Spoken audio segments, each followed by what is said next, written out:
Ganda nito, oh. Sana maging successful yung pagbebenta ko ng damit noon, ha? Mahal, ang dami nating ibebenta mamaya. Manifest natin na makabenta kayo, Nay, para makaahon na tayo sa kahirapan. Hindi ako makapaniwalang nabili ko na yung pangarap kong tig 200,000 na relo. Wow, ang ganda niyan, Tay. Anak, tignan mo to binili sa akin ng tatay mo. Diba ang ganda? Hala, di ba mahal yan, Nay? Mas mahal pa to sa bahay ng kapitbahay natin, no? Magbebenta ulit kami mamaya para mas marami tayong pera. Anak, binilang kita ng kotse. Gamitin mo to pag pupunta ka ng school, ha? Ha?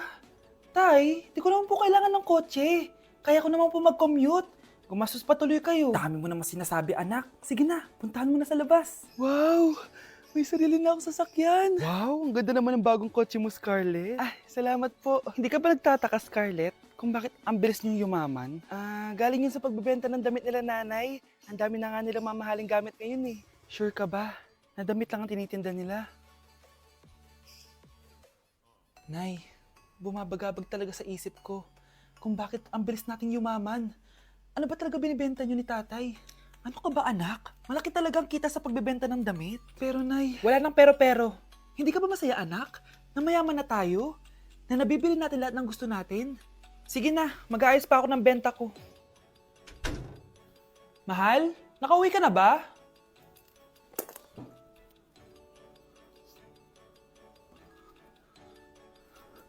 Ano ba talagang laman neto?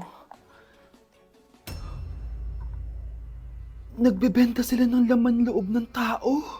Wow! Sobrang ganda, mahal! Buti naman nagustuhan mo, mahal. Nga pala, kinuha ko na yung laman loob ng kapitbahay natin.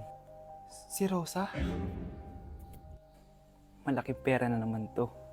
Mahal, hindi dapat malaman ni Scarlett to, ha? Ano yun? Nasaan yung ledger? Nandito lang yung kanina. Ba't mo winala yung ledger, mahal? Nandun lahat ng mga sikreto natin. Sinong tao dyan? Iniisip mo pa rin ba yung sinabi ng dati mong asawa? Baka totoo nga. Na isa lang akong hampas lupa. Na hindi nagaganda ang buhay. Ano ka ba? May anak ka na umaasa sa'yo. Tsaka, magkakatrabaho ka na, di ba? Hindi ko na alam. Sobrang bigat na. Pero salamat, Susan. Napagaan mo loob ko.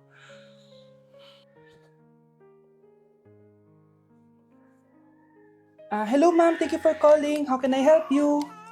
Baby, wag ka muna umiyak, please. Sorry, ma'am. Ako muna bahala kay Scarlett, ha? Mag-focus ka lang dyan. Thank you, Susan. Yes, ma'am. I will help you. Scarlett, pagtanda mo, magiging proud sa'yo ang tatay mo. Tay, papasok na ako ng school, ha? Grabe na talaga, anak ko. Dalaga na talaga. Proud ako sa'yo, anak. Mas proud ako sa'yo, Tay. Kasi kahit sobrang hirap ng buhay natin dati, nakaya mo. O, tignan mo, manager ka na ngayon. Lahat ng ginagawa ko, anak, para sa'yo lahat to. Naku, ang sweet naman na magtatay. Sana, ikaw na lang naging nanay ko, Tita Susan. Ha? Ano ka ba, Scarlett? Oh, sige na, manilate na pala ako. Bye tayo, bye, tita. Hi, first day of school. Sana maging masaya tong chapter ng buhay ko. Kailangan may picture ako. Hoy, cellphone ko! Akala mo ba makakatakas ka? Balik mo yan. Miss, cellphone mo ba to? Cellphone ko. At doon nagsimula ang kwento naming dalawa. Sa susunod kasi, mag-ingat ka. Salamat, ha. Simula nun, palagi na kami sabay kumain. At syempre, nagsishare ng baon. Palagi din kami tumatambay pag walang teacher at pinagchichismisan namin ang mga classmates namin. Sabay din kami umuwi hanggang sa... Uy, Scarlett! Tara, sabay na tayo umuwi. Sige, tara. Kunin ko lang yung mga gamit ko, ha? Oh, kanino galing yan? Eto, binigay nung crush ko. Wow, ganda. Oh, tara na, uwi na tayo, ha? Di na pala ako sasabay umuwi. May gagawin pa pala ako. Sige na. Hoy, sabi mo sabay tayo umuwi. Nangyari dun? Class, listen! Mamimiss ko kayo! Mamimiss namin yung subject nyo, ma'am!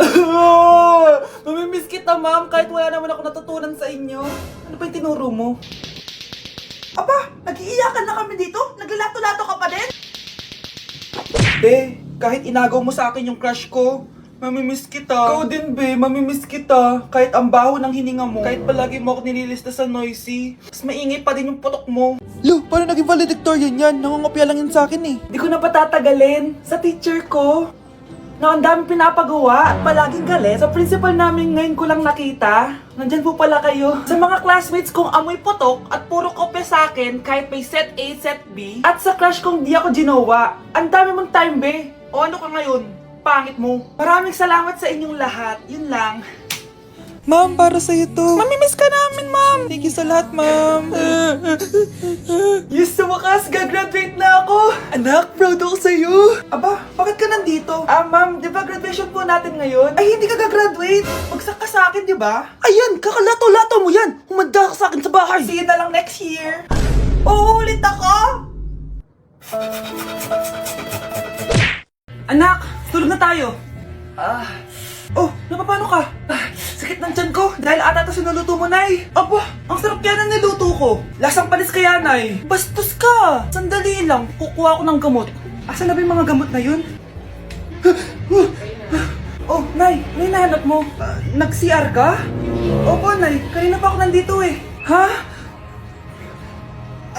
Di ba nasa kwarto ka? Ha? Ano pinagsasabi mo, Nay? Wait lang. Sino yung nasa kwarto?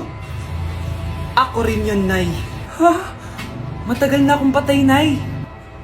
Naalala mo pa na nilasan mo ako? Magbabayad ka. Nay, ngita ka, tinakot mo pa ako, ha? Hindi mo ba alam na may kakambal ka? Oo nga pala, Nay. May kakambal pala ako. Para kang bobo. Anak! Ano ginagawa mo? Ba't ang kalat ng kwarto mo? Wow! Piliin mo ang Pilipinas? Gusto to, Nay, yung piliin mo ang Pilipinas? Proud Filipina kasi ako. Di ba sabi mo kanina sa akin, ayaw mo na tumira dito sa Pilipinas kasi sobrang init. Tapos sabi mo sa akin, kapag nakagraduate ka, sa abroad ka natitira. Basta, gagawin ko pa din. Sige, post mo. Ako unang mambabash sa'yo. Napaka-supportive naman ni Nanay. Ano yan? Kailan palagi sayaw yan? Di ba transition yan? Eto na po kasi uso ngayon, Nay eh. Puro kayo sabay sa uso. Akala nyo maganda. Mukha lang kayo nakakatawa. Basher talaga tong si Nanay. Buti pa si Kyle, nag-aaral ng mabuti. Hindi yung kung ano-ano ginagawa. Yun pala yun. Patingin nga, anak. Sanananan. Tatak. Ano to, anak? Lyrics po ng Asoka, Nay. Puro kayo Asoka! Sanananan.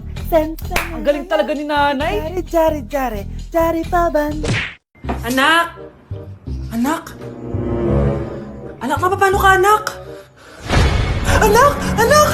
Anak, kumising ka! Tulong! Few moments later. Dok, kamusta na po anak ko? Wala na ang anak mo. Ha? Nilipat na namin siya sa ibang kwarto. Ay, kamusta naman siya, Dok? Ikinalulungkot ko pero hindi na magtatagal ang anak mo. Meron na lamang siyang 5. 5 years? Hindi, 5. 5 months? 5. 4. Dok? 3. Dok? 2. Anak ko, binili ko to para sa'yo. Bagay sa'yo to. Ang ganda, diba? Wow, Nay, ang ganda. Parang ang feeling yan pag sinuot ko yan. Sana may ganyan din ako kagandang damit kagaya ni ate. Ayan, marunong ka na magdilig, anak. Ang dali lang pala nito, Nay. I love you, anak. Mahal din kita, Nay. Sana may ganyan din kaming banding ni Nanay. Nagugutom na ako. Nay, may ulam pa? Ay, sorry, anak. Kinain na kasi ng ate mo yung ulam eh. Sige, Nay. Di na po pala ako gutom. Sana pinagtitira din ako ni Nanay ng ulam. Alam mo, Bes, favorite talaga ng nanay ko yung ate ko. Feel ko tuloy, ampun lang ako. Bes, what if hanapin mo yung birth certificate mo? Malay mo, ampun ka lang talaga. Asan yung birth certificate ko? Kay ate to May stage 4 cancer si ate. Oo, anak. May cancer ang ate mo. Anay! Kaya palagi nasa ate mo yung attention ko kasi ine-enjoy ko lang lahat ng oras na nabubuhay pa siya. Nay, sorry kung nagduda ako kung anak mo ba talaga ako. Ngayon, alam mo na, anak. Ano, Nay? May cancer ako? Kailan nyo balak sabihin sa akin to, ha? Anak! Kaya di ko sinasabi sa'yo kasi baka di mo kayanin. May cancer ako. Anak! Ate! Nay, penging pera? Yan, ako magaling sa paghingi. Wala akong pera. Damot naman. Bibigyan mo din ako ng pera, Nay. Tao po! Anak, May tao ata dun sa labas. Tingnan nyo nga. Yun, Nay. Nag-aaral ako, oh. Nay, kausap ko jowa ko, oh. Ay, sorry, babe. Ginugulo kasi ako ni mama, eh. Nay, nagtitiktok ako, oh. Ano ba yan? Ang tatamad nyo? Asan na ba si Kyle? Baka may pera po kayo dyan. Pangkain lang po. Kawawa ka naman. O ito, 10 pesos. Salamat po. At dahil dyan, may 100 pesos ka. Salamat. Vlog ba yan? Opo, mag-hi po kayo. Binibigyan po namin yung mga taong tumutulong sa amin. Talaga? Malaki na ibibigay ko sa susunod para malaki din ibabalik nila sa akin. A few moments later. Palimos po. Pangkain lang po. Ay, kawawa ka naman. Teka lang. O eto, 10,000 pesos. Sa'yo na dito ATM ko. Mag-withdraw ka ha. Talaga po? Ang bait niya naman po. Oo, mabait talaga ako. Salamat po dito ha. Saan nagpunta yun? Babalik naman yun, di ba? Yung 10,000 ko. Yung ATM ko. Meanwhile. Ang galing natin, Kyle. Hati tayo dyan, ha? Teka lang, nasan si Kyle? 10K tapos ATM mo? Walang iya ka, Kyle! Oh, eto na ang solusyon mo para jowain ka na ng crush mo. Gayuma ba yan? Tama, ilagay mo to sa baso, tapos ipainom mo sa crush mo. Oh, eto. Sige. Jojowain na ako ni crush.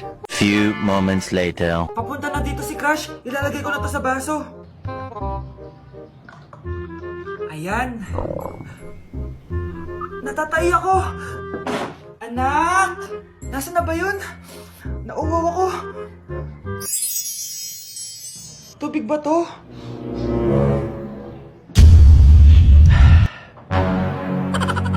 Ano yan, Nay? Ang gwapo mo naman! Jajawain na kita! Nay, napapano ka? Pakis nga! Nay! Andito na ako!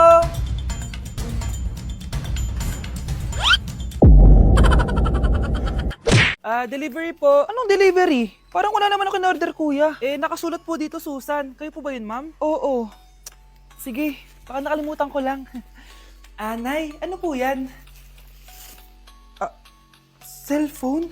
Di ba mahal to? Opo, Nay. Paano ka nakabili niyan? Siguro nanalo ng raffle si Nanay. Nay? Oo, anak. Bakit? Nabalitaan niyo na ba, Nay? Uso yung mga scammer ngayon. Totoo ba? Grabe na talaga ngayon, anak. Sabi sa nakita ko, Nay, nang scam daw siya ng mamahaling cellphone gamit ang credit card ng ibang tao. At ito pa'y malala, Nay. Nang scam daw din siya ng pera. Delivery po. May delivery ata, anak. Delivery po. Ikaw na naman, kuya. Susan po ulit, ma'am. Wala naman nga ako in-order. Wala akong magagawa dyan, ma'am. Sa'yo nakapangalan eh. Sige na po, una na ako. Ano na naman laman neto? Pera? Ito ba yung sinasabi ni Scarlett na galing sa scam? Pero bakit sa akin nakapangalan? Anong gagawin ko dito? Hindi naman ako yung scammer. Nay, may naghahanap po sa inyo sa labas. Anak! Sige, pupunta na ako.